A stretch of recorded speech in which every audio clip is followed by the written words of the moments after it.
Waisraeli na Wapalestina wanasherehekea baada ya kubadilishana kwa mateka na wafungwa, tukio lililoashiria hatua muhimu kuelekea kumaliza vita vya miaka miwili huko Gaza. Katika awamu muhimu ya kwanza ya mpango ulioandaliwa na Marekani kumaliza vita, Hamas imerudisha mateka wote wa Israeli waliokuwa hai, huku Israeli ikiachia karibu wafungwa wa Kipalestina waliokamatwa 2,000.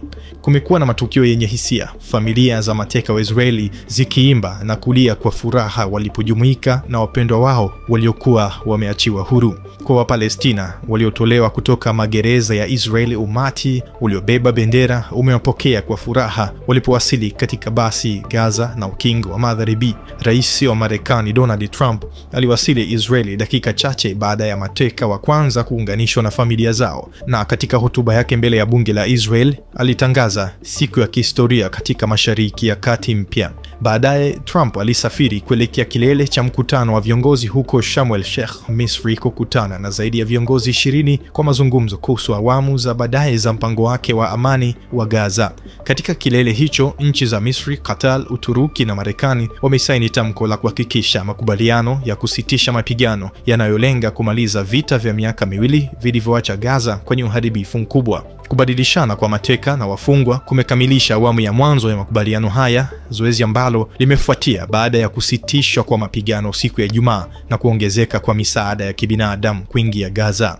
Ingawa ahadi ya kuachilia mateka ilitekelezwa kama ilivyopangwa, familia za mateka wa Israel zimeonyesha hasira kwamba Hamas ilisema itarudisha tu miili ya mateka 4 waliokufa. Jeshi la Israel limesema litafanya uchunguzi wa kimaabara kabla ya kuthibitisha utambulisho wao na kuwajulisha familia zao. Inadhaniwa kwamba mabaki ya mateka wengine hadi 24 bado yapo Gaza. Makubaliano ya kusitisha mapigano yaliyotangazwa na vyombo vya habari vya Israel inaonyesha kwamba Hamas na makundi mengine ya Kipalestina huenda hayawezi kupata mahali yalipo mabaki yote ndani ya muda uliowekwa.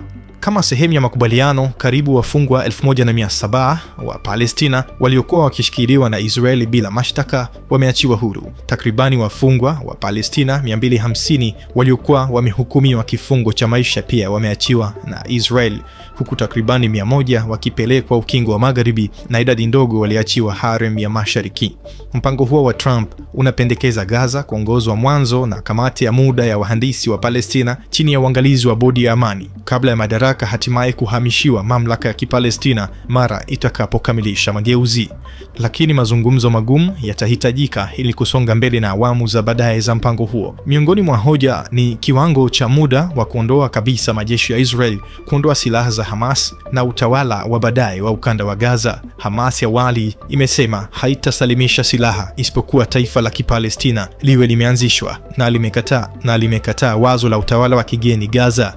Israel ilizindua mashambulizi yake dhidi ya Gaza kama jibu kwa shambulio lililoongozwa na Hamas kusini mwa Israel tarehe 7 Oktoba 2023 ambalo lilisababisha vifo vya watu 1200 na wengine 251 kuchukuliwa mateka. Tangu wakati huo, zaidi ya watu 67,000 wameuawa kutokana na mashambulizi ya Israel. Hii ni Poa Africa.